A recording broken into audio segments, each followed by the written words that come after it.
think he's a great ex-president as well. Outstanding. I went to the Kentucky Derby with him one year, and I've been around him a lot. I like him a lot. Yeah. That Habitat group is a great group. In fact, they're working in Atlanta today. They're building a thing with the NFL, building a couple of houses. But Kim is just fun. I just always enjoy. We have a good time. He's coming back? I'm carrying a couple of things over, though, from the interviews. Well, to have the briefest amount of time go by. And to also be And have alone. everything be I so think transformed. people who were alone and had to experience that must have been really tough. People who are blind And people who were or blind. handicapped. Oh, boy. Because I was with a bunch of people when we had the aftershock, and people kind of bond together and talk, and they were kind of talking out of each other. We ready? We roll tape?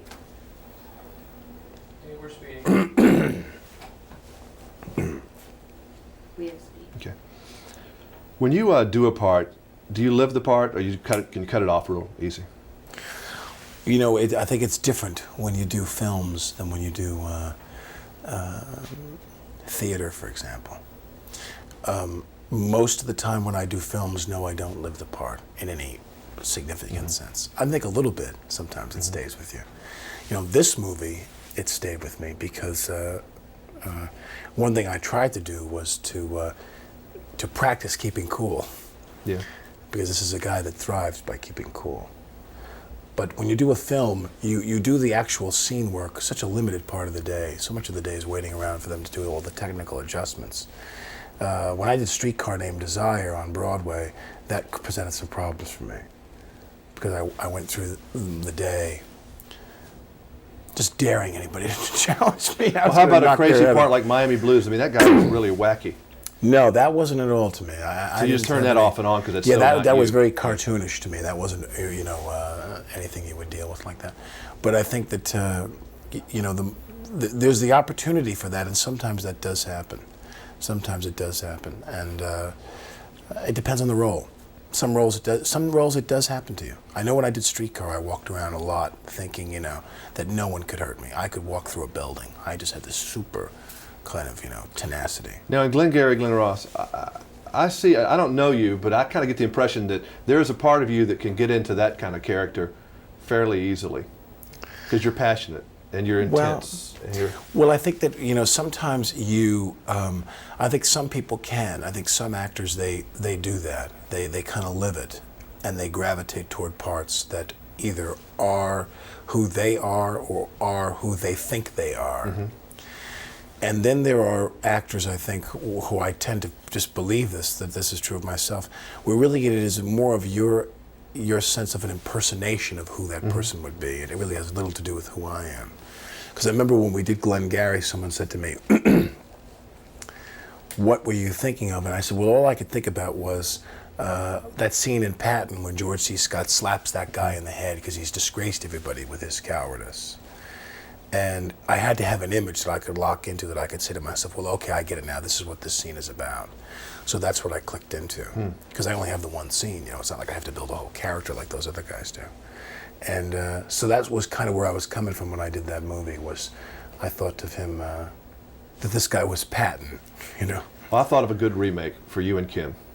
To redo Lucille Ball and Desi Arnaz and Lucy and Ricky, because I think this would be the modern day Lucy and Ricky of all time. And I know that you occasionally will say, Lucy, no, you got to behave, Lucy.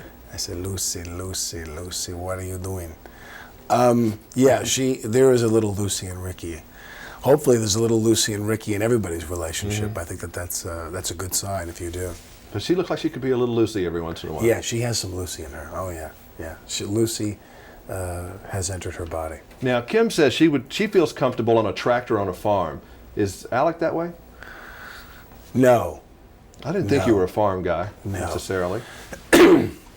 Well, if you take the lyrics to the old television show Green Acres and reverse them, I will sing the Eva Gabor lyrics and she can sing the Eddie Albert lyrics.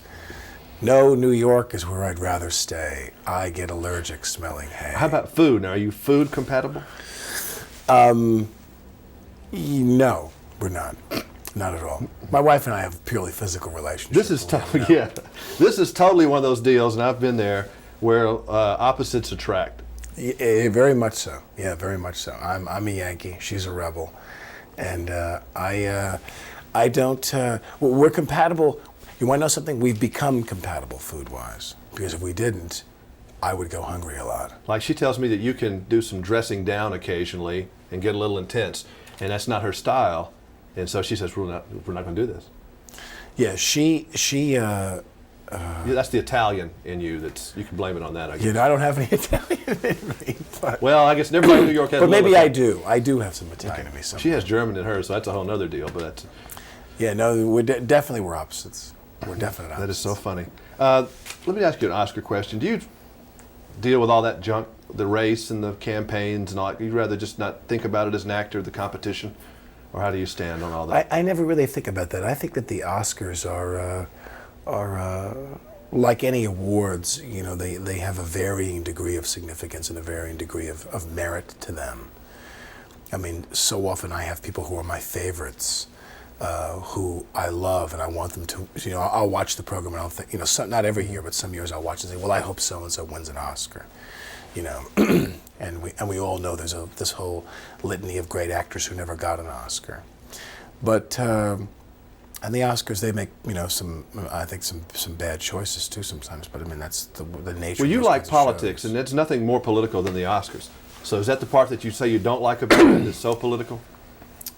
Well, I don't. No, it has nothing to do with not liking them or liking them. It just has to do with sometimes I see somebody who I really, really think, well, I hope that this person is rewarded for the effort that they made. And the Oscars in this business are, for better or worse, the reward for excellence in this business. And I'll give you one example. I would love to see everybody who was involved in Schindler's List win an Oscar, because I was so devastated by this movie. I mean, anybody who has not seen this movie has got to go see this movie. It's really one of the few important movies of the last 5 to 10 years. And hopefully they will. And if they don't, well, I mean, some years the Oscars, I just don't agree with what happens, but that's just the way it is. You know? Yeah, thank you. Nice meeting you. Yeah, finally. you too. I see. Thank you. Hunt for Red October is one of my favorite movies. We watch that at the house often. Well, good. I just like